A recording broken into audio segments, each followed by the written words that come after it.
Jail, জুলুম, boycott আর রক্তের উপর দিয়ে ইসলাম প্রতিষ্ঠা হয়েছে। এই বয়কট শেষ হলো, দুঃখের উপর দুঃখ। আল্লাহর নবীকে যিনি শেল্টার দিতেন আবু তালেব এই বছর মারা গেল। নবীজির বিবি খাদিজা রাদিয়াল্লাহু আনহা তিনিও চলে গেলেন। আহা, নবীজি বড় অসহায় হয়ে গেলেন। কাফিররা নির্যাতন আরো বাড়িয়ে দিল। নবীজি ভাবলেন মক্কায় দাওয়াতের পরিবেশ নাই, চলে গেলেন তায়েফে। তায়েফের লোকেরা আরো দুর্ব্যবহার করলো, পাথর দিয়ে আমার নবীকে রক্তাক্ত করে বেহুশ করে তারা জমিনে ফেলে দিয়েছে। আহা, কি নির্যাতন! ফেরেশতা বলেছিলেন আপনি আমাকে আদেশ করেন গোটা তায়েফকে লন্ডভন্ড করে দেই, উল্টায় দিই একেবারে। নবীজি বললেন আমার কথা মতো যদি সবাইকে ধ্বংস করে দাও, কেউ যদি বেঁচে না থাকে কার কাছে আমি দাওয়াত দিব? সুবহানাল্লাহ পড়বেন না? নবী তায়েফের জন্য বদদুয়া করলেন না। যদি বদদুয়া করতেন এই তায়েফ কি, এখন তো তায়েফ সবুজের সমারোহে ফল ফসলে গেলা, এটা এরকম হতো? তায়েফের জন্য দোয়া করেছেন কি? নবীজি তায়েফ থেকেও ফিরে আসলেন হতাশ হয়ে।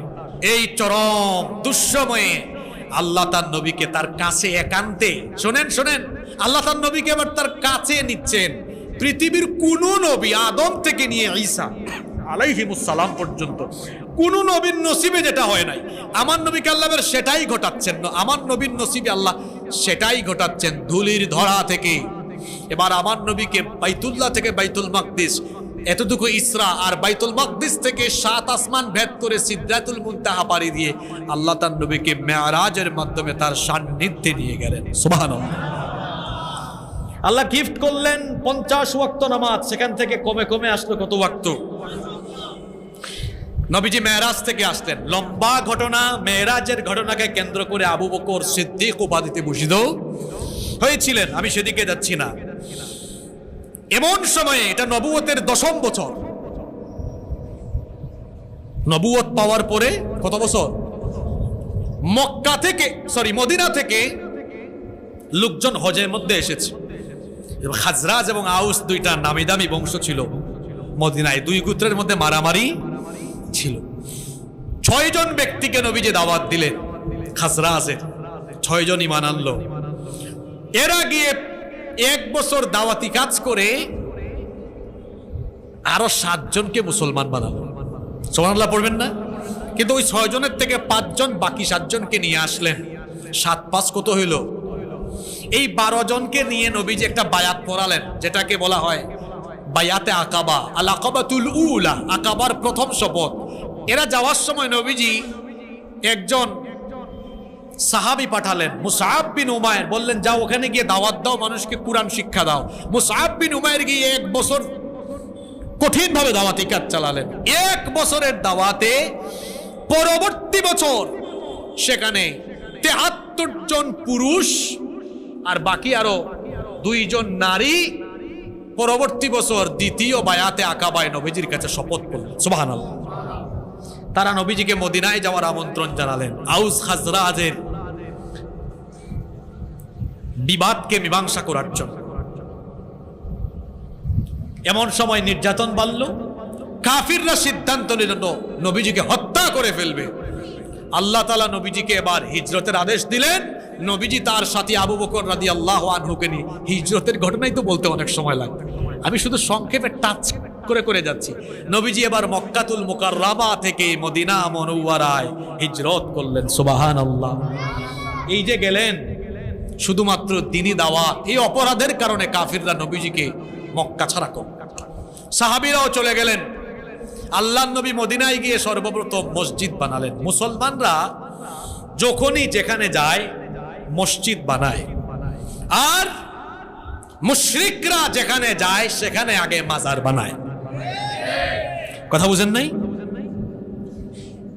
মসজিদ কেন্দ্রিক, মসজিদের পাশে কবরস্থান হতে পারে, কিন্তু মাজার কেন্দ্রিক, মসজিদ আছে তার পাশে কবরস্থান হতে পারে, কিন্তু মাজার কেন্দ্রিক কোন মসজিদ হতে পারে। মুশরিকরা যেখানে যায় সেখানে কি করে? আপনারা একটু গুগলে সার্চ দিবেন বাংলাদেশের মাজার সমূহ, গুগলে সার্চ করবেন, গুগল শরীফ আছে না, আপনারা আচমকা আচমকা নাম পাবেন। আমি গত বছর রাজবাড়িতে গিয়ে পাইলাম জামাই মস্তান শাহ, না সরি, জামাই পাগল দরবার শরীফ। কি পাগল? আমি ফেসবুকে ছবি তুলে দিলাম, ক্যাপশনে লিখলাম আমি জামাই পাগল একটা দরবার পেয়েছি। বাংলাদেশে কি বউ পাগল আছে? 5 মিনিটের মাথায় মুন্সিগঞ্জ থেকে একজন ছবি সহ পোস্ট করে বলেছে, হুজুর আমার এলাকায় বউ মস্তানের মাজার আছে। ওই কুমিরায় গিয়ে দেখবেন সীতাকুণ্ডের ডাল চাল মিয়ার মাজার আছে। খেতাশা, ল্যাংটাশা আছে। আপনারা আবার ভাববেন না হুজুর কি পীরাউলিয়া বিরোধী। আমার বাড়ি সিলেটে, আমি শাহজালাল রহমতুল্লাহ আলাইহির এলাকার মানুষ। পীরাউলিয়া আমাদেরকে চিনায়েন না, সত্যিকারের পীরাউলিয়া আমরা ভালো করেই চিনি। আমি শাহজালালের ভূমির সন্তান। পীরাউলিয়ার জীবনী ইতিহাস আমরা ভালো করে পড়েছি। বাংলাদেশে ইসলাম এসেছে আল্লাহর ওলিদের মাধ্যমে। সত্যিকারের হক্কানি রব্বানি পীর মাশায়েখ যারা, তারা মানুষদেরকে হেদায়েতের দিকে আহ্বান করেছেন আর জালেমদের বিরুদ্ধে জিহাদ করেছেন। আমার সিলেটের হযরত শাহজালাল শাহপুরান রাহিমাহুমুল্লাহ গৌর গোবিন্দের বিরুদ্ধে জিহাদ করেছেন। আর তোমার খেতাশা আর ল্যাংটাশা নবীজির ইজ্জত সম্মান নিয়ে যখন ব্যঙ্গ করা হয়, কথা তো বলেই না, খালি দেখা যায় সেখানে গাজার কুলকি আর ওখানের মধ্যে আপনার মাতাল হয়ে পড়ে থাকা আর জিলাপি বিরানের রমরমা ব্যবসা করা ছাড়া তাদের আর কোনো কর্মকাণ্ডই পাওয়া যায় না। আমরা পীরাউলিয়া বিরোধী নই, বরং পীরাউলিয়ার নাম ধরে যারা মাজারের নামে ব্যবসা করে আমরা তাদের বিরুদ্ধে। সত্যিকারের পীর মাশায়েখদেরকে আমরা মহব্বত করি, কলিজা থেকে তাদেরকে আমরা শ্রদ্ধা করি, ভালোবাসি। আল্লাহর নবী মদিনায় গিয়ে সর্বপ্রথম কি বানালেন? মসজিদ বানালেন। মসজিদে কুবা বানালেন প্রথমে কুবায়, তারপরে মসজিদে।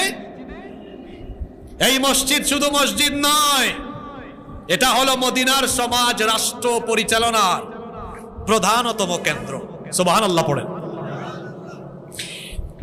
আহারে সময় তো চলে গেল, আর 5 মিনিটের মধ্যে আমি শেষ করব। কষ্ট হচ্ছে না তো আপনাদের? যেহেতু ধরেছি, এতক্ষণ মাক্কি জীবন শেষ করলাম, এখন 53 বছর শেষ, বাকি আছে কত?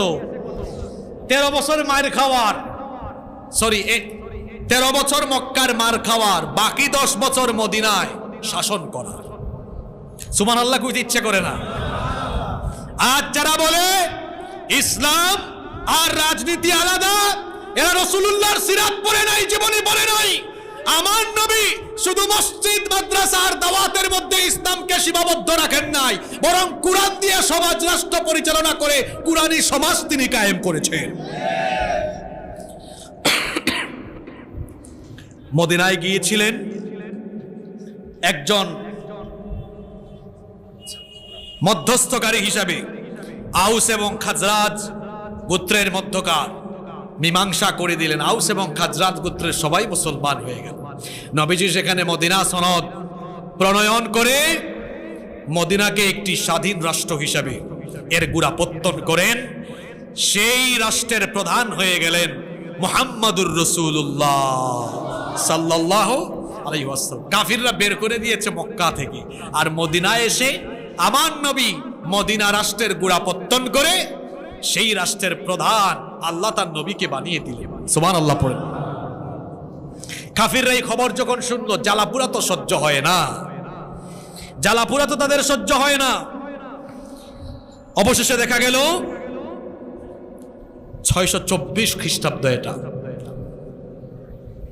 মুসলমানদের কাছে খবর আসলো আবু সুফিয়ান সিরিয়া থেকে একটি বাণিজ্যিক কাফেলা নিয়ে মক্কায় যাচ্ছেন। খবর আসলো তারা অস্ত্র সরবরাহ করছে মুসলমানদের বিরুদ্ধে যুদ্ধ করবে বলে।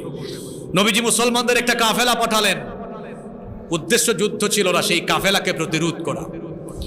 কুরাইশরা এই সংবাদ আবু সুফিয়ানকে পাঠালো। আবু সুফিয়ান কাফেলা হেফাজত করে চলে গেলেন, কিন্তু কুরাইশরা তাদের যুদ্ধংদেহী মনোভাবকে ধারণ করে তারা মুসলমানদের সাথে যুদ্ধের জন্য বদর প্রান্তরে 1000-এর সৈন্য সমাবেশ ঘটালো।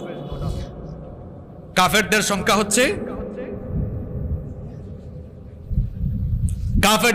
হচ্ছে 1000। কয় হাজার? মুসলমানদের সংখ্যা হলো 313 জন। অস্ত্রে শস্ত্রে, প্রশিক্ষণে, এমনকি বাহনে, সব দিক থেকে কাফেররা এগিয়ে। লম্বা ঘটনা বদরে। আল্লাহ তাআলা ফেরেশতা পাঠিয়ে বদরের ময়দানে মুসলমানদেরকে বিজয় দান করে দিলেন। এই যে গত জুলাই আগস্টের বিপ্লব নিয়ে গত 2-3 সপ্তাহ ধরে দেখছি, এই বিজয়ের, এই বিপ্লবের ওনারশিপের নিয়ে কামড়াকামড়ি চলতেছে। কেউ বলতেছে এটা তলে তলে আমাদের কারণে হয়েছে, কেউ বলতেছে আমাদের কারণে, কেউ বলতেছে আমাদের কারণে। আর আমি বলি, বাংলাদেশের সকল মানুষ মিলে চেষ্টা করলেও আল্লাহর সিদ্ধান্ত না থাকলে এই বিজয় হতো না। কিছু ইসলামী আন্দোলনের ঊর্ধ্বতন পর্যায়ের কেউ না, যারা মাঠে ময়দানে কতটা সক্রিয় আমি জানি না, ফেসবুক মুফতি, ফেসবুক মুজাহিদ, এই বিজয় আমাদের, এই বিজয় অমুকের, এই বিজয় তমুকের, এভাবে বলা উচিত। এই বিজয় আল্লাহ আমাদেরকে দয়া করে দান করেছেন। এই বিপ্লব কিভাবে হয়েছে শুনেন। গত 1.5 যুগ বহু আলেমদের চোখের পানি, বহু মজলুমদের আর্তনাদ, ভালো করে শুনেন, বহু আলেমদের চোখের পানি, মজলুমদের আর্তনাদ, আয়না ঘরে বন্দী বহু মানুষের চোখের পানি, বহু বিধবা নারীর আর্তনাদ, বহু মানুষের রক্ত, বহু মানুষের শাহাদাত, আল্লামা সাইদির শাহাদাত, ইসলামী আন্দোলনের নেতৃবৃন্দের শাহাদাত, সমস্ত কিছুর সম্মিলন ঘটে ফ্যাসিস্ট বিরোধী সকল মানুষের ঐক্যবদ্ধ সুচ্চার আওয়াজ, ঐক্যবদ্ধ আন্দোলনে আল্লাহর রহমতে এই বিজয় হয়েছে। কারণ একক কোনো ক্রেডিট নেওয়ার উপায় এখানে, কথা বোঝা যায়। আল্লাহ যেন সবাইকে সঠিক বুঝদান করেন। আল্লাহর হুকুম না আসলে সম্ভব? এরকম তো বহু খেলা অনেকে আগে দেখাইছে, ঈদের পরে খেলা হবে, কত ঈদ গেছে, পিঠা খাইয়া রাস্তা ছাড়া লাগছে। এই জুলাই আগস্টের সময় আল্লাহর রহমত, আল্লাহর সিদ্ধান্ত না থাকলে এটা হতো না। কি মনে করেন আপনি, আবু সাইদ, মুগ্ধের মতো তরুণ ছাত্ররা, যুবকেরা গুলির সামনে সাহসী ভূমিকায় দাঁড়িয়েছে, আল্লাহ এদের বুকের মধ্যে সাহস দিয়েছেন। ছাত্রদেরকে আল্লাহ আবাবিল হিসাবে পাঠিয়ে দিয়েছে। হালকা কথা বলবে, হালকা কথা বলে মানুষের কাছে খারাপ হয়ে যাবে। একটু বুঝে শুনে বুঝদারের মতো কথা বলবে। এটা গণবিস্ফোরণ, এটা গণবিস্ফোরণ। বহু মানুষ চুপচাপ থেকেছিল, ওই সময় আর চুপ থাকে না, সবাই কথা বলেছে। রিক্সাওয়ালাদেরকে দেখা গিয়েছে, দেখছেন কিনা ঢাকায় রিক্সাওয়ালাদেরকে দেখা গিয়েছে, এমনকি বিধর্মীরাও নেমেছে। এমনকি তাদের মধ্যকার কিছু লোক ওই সময় তলে তলে তাদেরই বিরোধিতা করেছে। বদরের পরাজয়ের গ্লানি মুছতে পারছে না। পরের বছর প্রতিশোধ নিতে আসলো উহুদের ময়দানে। মুসলমানরা উহুদে প্রথমে বিজয়ী হয়ে গিয়েছিলেন, কিন্তু ওই তীরন্দাজদের গাফলতির কারণে মুসলমানদের উপরে দুর্বিষহ পরিস্থিতি নেমে আসে। এই যুদ্ধটি অমীমাংসিত থেকে যায়। পরবর্তী বছর আবার খন্দকের যুদ্ধ হয়, খন্দকেও কাফেররা পরাজিত হয়ে ফিরে যায়। বদরে, উহুদে, খন্দকে কাফেররা একেবারে পরাজয়ের গ্লানি আর রাখতে। ওই আবু জাহাল তো ওইদিকে বদরে শেষ, বলতে তো ভুলেই গেলাম। আবু জাহাল সহ বড় বড় অনেক নেতারা বদরে। মক্কায় ইসলামী রাষ্ট্রের শক্তি বাড়ছে, ইহুদিদের মন খারাপ। আমি সংক্ষেপে বলছি, নবীজি একে একে ইহুদিদেরকে মদিনা থেকে নির্বাসিত করেছেন। মুনাফিকদের তখন উত্থান ঘটে। ওই আব্দুল্লাহ বিন উবাই বিন সুলুল সহ তার অনুসারীদের উত্থান ঘটেছিল এই মাদানে জিন্দেগিতে এসে। আল্লাহর নবী স্বপ্নে দেখলেন তিনি মাথা মুন্ডন করছেন। মাথা মুন্ডন এটা কিসের কাজ? হজ এবং ওমরার। নবীজি 1400 সাহাবী নিয়ে এবার ওমরার উদ্দেশ্যে রওনা করলেন। হুদাইবিয়া নামক জায়গায় যাওয়ার পরে কাফেরদের বাধার সম্মুখীন হয়ে, লম্বা ঘটনা, সেখানে কাফেররা এবং মুসলমানদের মধ্যে একটি সন্ধি হলো, যেটাকে হুদাইবিয়ার সন্ধি বলা হয়। এই সন্ধির আলোকে কেউ কারো উপর হামলা করবে না, মারামারি রক্তপাত এগুলো বন্ধ থাকবে। কিন্তু দেখা গেল কাফিররা এই সন্ধিটা মিশর, হাবশা, ইয়ামামা সহ বিভিন্ন অঞ্চলের রাষ্ট্রপ্রধানদের কাছে দাওয়াত ছড়িয়ে দিতে লাগলেন। মক্কার ইসলাম আজ মক্কায় নাই, মদিনার গণ্ডি পেরিয়ে রোম, পারস্য, এমনকি মিশর সহ গোটা পৃথিবীর আনাচে কানাচে ছড়িয়ে যাচ্ছে। সুবহানাল্লাহ। দেখা গেল 10 বছর মেয়াদী হুদাইবিয়ার এই সন্ধি চুক্তি 2 বছরের মধ্যেই কাফিররা ভেঙে ফেলল। নবীজি এবার হুদাইবিয়ার সন্ধি ভঙ্গের পরে এবার নবী করিম সাল্লাল্লাহু আলাইহি সাল্লাম 10,000 সাহাবী নিয়ে মক্কা অভিমুখে যাত্রা করলেন। যে মক্কা থেকে বের করে দেওয়া হয়েছিল নবীজিকে, নবীজি এবার সাহাবীদেরকে নিয়ে মক্কা অভিমুখে রওনা হয়েছেন। রক্তপাতহীনভাবে আল্লাহর নবী মক্কা বিজয় করলেন। সুবহানাল্লাহ। হাতে গোনা 10-12 জন বা 13 জন কাফির ছাড়া বাকি সবাইকে নবীজি মাফ করে দিয়েছিলেন। যাদেরকে মাফ করা হয় নাই তারা নবীজিকে নিয়ে ব্যঙ্গ বিদ্রুপ করেছিল, নবীজিকে সবচেয়ে বেশি কষ্ট দিয়েছিল। নবীজি সাধারণ ক্ষমা ঘোষণা করলেন। সেই মক্কায় এবার ইসলামের পতাকা উঠছে। নবীজি এবার কাবা ঘরের ভেতরে ঢুকে সবগুলো মূর্তিকে ভেঙে চুরে টুকরা টুকরা করে দিলেন। কাবা ঘরকে তাওহীদের কেন্দ্রস্থলে পরিণত করলেন। সুবহানাল্লাহ। মক্কা বিজয় হয়ে গেল। আল্লাহর নবী মক্কার ভূখণ্ডেও ইসলামের ইমারত প্রতিষ্ঠা করলেন। 11 হিজরিতে সফর মাস থেকে নবীজি অসুস্থ। আল্লাহর নবীর ওফাত, অসুস্থতার কারণে ধীরে ধীরে তিনি ওফাতের দিকে চলে গেলেন। ওফাতের ঘটনার দিকে যাচ্ছি না, গেলে লম্বা হয়ে যাবে। এই যে মুখতাসার করে নবীজির মিলাদ থেকে ওফাত পর্যন্ত বললাম। এবার প্রশ্ন হবে, 40 বছর পর্যন্ত নবীজি কাফেরদের চোখে ভালো না খারাপ? আসতে বললেন কেন? ভালো না খারাপ? 40 বছরের পর জোরে বলেন। আমরাও যতক্ষণ কুরআন সুন্নাহ দিয়ে সমাজ রাষ্ট্র পরিচালনার কথা বলবো না, আমরাও ভালো। যখন আমরা নবীজির কথাই বলবো আমরাও।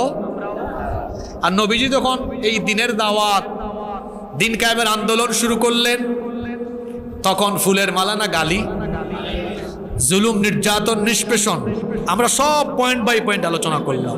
তাহলে বোঝা গেল রাসূলুল্লাহর এই বিপ্লবী জীবন থেকে আমরা বুঝলাম নবী করিম সাল্লাল্লাহু আলাইহি ওয়াসাল্লামের আদর্শকে বাস্তবায়ন করতে হলে রক্ত লাগবে, জীবন লাগবে, শাহাদাত লাগবে। সেই রক্ত আর জীবন এবং শাহাদাতের ঈদগাহে শামিল হতে আমরা নিজেদেরকে প্রস্তুত রাখতে পারবো তো? কারা কারা পারবো? দুহাত তুলে আল্লাহকে দেখে। মাশাআল্লাহ, আল্লাহ হাতগুলোকে কবুল করে।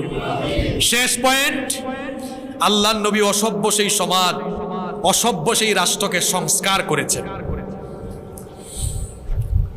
জুলাই আগস্ট বিপ্লবের পরে ছাত্ররা বলতেছে, জনগণ বলতেছে ইউনূস সাহেবের সরকার রাষ্ট্র সংস্কার করুক। ইউনূস সাহেবের সরকার যা শুরু করেছে, পাঠ্যপুস্তক সংশোধন করার জন্য সেখানে আলেমদেরকে প্রতিনিধি হিসাবে না রেখে, আলেম উলামাদেরকে না রেখে অন্যদেরকে রাখা হচ্ছে। আপনারা বলেন তো, আলেম উলামা ছাড়া এই 90% মুসলমানের দেশে মুসলমানদের ধর্মীয় চেতনা অথবা মূল্যবোধকে অক্ষুণ্ণ রেখে একটি সুচারু পরিপূর্ণ কারিকুলাম প্রণয়ন করা কি সম্ভব? ইউনূস সাহেবের সরকারকে বলবো, আপনার কোনো ভিত্তিই নাই। আওয়ামী লীগের তো ওই সময়ে ইউনিট, থানা কমিটি, জেলা কমিটি, মহানগর কমিটি ছিল। আপনার কোনো থানা কমিটিও নাই, জেলা কমিটিও নাই, মহানগর কমিটিও নাই। তারা থানা কমিটি, জেলা কমিটিরও রেহাই পায় নাই। আপনার উপদেষ্টাগণ যা শুরু করেছেন, যদি পাঠ্যপুস্তক সংশোধনীতে আলেম উলামাদের প্রতিনিধি রাখা না হয়, আপনার এই দুর্বল গাছ, এটা মুসলমানরা এক ধাক্কা মারলে কোথায় গিয়ে পড়বে? আপনার উপদেষ্টারা কুল কিনারাও পাবে না। এখনো সময় আছে, বিশেষজ্ঞ আলেম উলামাদেরকে সংযুক্ত করুন। আমি বলছিলাম রাষ্ট্র সংস্কার, রাষ্ট্র সংস্কারের আগে মানুষ সংস্কার করা লাগে। কারণ এই রাষ্ট্রের বিভিন্ন পর্যায়ে দায়িত্ব পালন করে রাষ্ট্রেরই মানুষ। এজন্য নবীজি মদিনায় রাষ্ট্র কায়েমের আগে মক্কায় 13 বছর মানুষ সংস্কার করেছেন। কুরআন দিয়ে ওহির দীক্ষায় দীক্ষিত করার কারণে এই মানুষগুলো এমনভাবে সংস্কার হলো, যারা ছিল সেরা চোর এবং ডাকাত, ওহির সংস্পর্শে এসে তারা হয়ে গেল মানুষের সম্পদের পাহারাদার। যারা ছিল নারীর ইজ্জত লুণ্ঠনকারী, তারা হয়ে গেল নারীর ইজ্জতের হেফাজতকারী। এভাবে করে ওহির দীক্ষায় নবীজি মানুষকে দীক্ষিত করে মানুষ সংস্কার করলেন। ইউনূস সাহেবের সরকার আর ছাত্রদেরকে বলবো, যারা সংস্কার চান প্রথমে মানুষ সংস্কার করেন, আর ট্রেনিং ওয়ার্কশপ কর্মশালা করে মানুষ সংস্কার করতে পারবেন না। শিক্ষা ব্যবস্থায় কোরআন ঢুকান, আর দেশের আলেম উলামাদেরকে রাষ্ট্রীয়ভাবে সুযোগ করে দেন। প্রতিটা পাড়ায় পাড়ায়, এলাকায় এলাকায় মানুষকে কোরআন বুঝানোর, কোরআন শেখানোর ব্যবস্থা করেন। মানুষের দিলে যখন কোরআন ঢুকবে, কোরআনের আলোয় যখন মানুষ আলোকিত হবে, মানুষ নিয়ম শৃঙ্খলায় ফিরে আসবে, মানুষ সত্যিকারের মানুষে পরিণত হবে। আর এই সত্যিকারের মানুষরা যখন রাষ্ট্রের বিভিন্ন জায়গায় গিয়ে দায়িত্ব পালন করবে, তখন এই কোরআনের আলোকে সংস্কার হওয়া মানুষগুলোকে দিয়েই একটি বৈষম্য যুক্ত রাষ্ট্রকে বৈষম্যহীন করে সংস্কার করে একটি সোনালী আদর্শ রাষ্ট্র গড়া সম্ভব হবে ইনশাআল্লাহ। কারণ আমার নবী ছিলেন পৃথিবীর বিখ্যাত এবং শ্রেষ্ঠ সমাজ রাষ্ট্র সংস্কারক। সুতরাং রাষ্ট্র এবং সমাজ সংস্কারে নবীজির আদর্শ ব্যতি রেখে কশ্চিনকালেও কোনো রাষ্ট্র বা সমাজকে বৈষম্যহীন কিংবা আলোকিত সমাজ বা রাষ্ট্র বানানো সম্ভব নয়। আজকে আমরা নবীজির পুরো জীবনী সংক্ষিপ্তভাবে জেনে এতটুকুই বুঝলাম, নবীজির আদর্শে আদর্শিত হওয়া ছাড়া সত্যিকারের সংস্কার কোনোদিনও সম্ভব নয়। এজন্য আমরা আহ্বান করব, আপনারা কলেজে বিশ্ববিদ্যালয়ে এতগুলো বই রাখছেন, নবীজির জীবনীটা ঢুকাইলে কি হইতো? কি হইতো আমাকে বলেন? এটা ঢুকায় দেন, ছাত্রদের দিলের ভিতরে এই জিনিসটা ঢুকায় দেন। নবীজির পুরা জীবনে যখন তার দিলের ভেতরে সে ধারণ করবে, নবীজির আদর্শে সে যখন আদর্শিত হবে, শিক্ষিত হয়ে শিক্ষিত চোর, ডাকাত, দুর্নীতিবাজ হওয়ার পরিবর্তে আল্লাহওয়ালা, আমানতদার এবং আখিরাতের জবাবদিহি লালন করে এই রকম সত্যিকারের নাগরিকে সে পরিণত হবে। আল্লাহ আমাদেরকে কথাগুলো বুঝার তৌফিক দান করেন।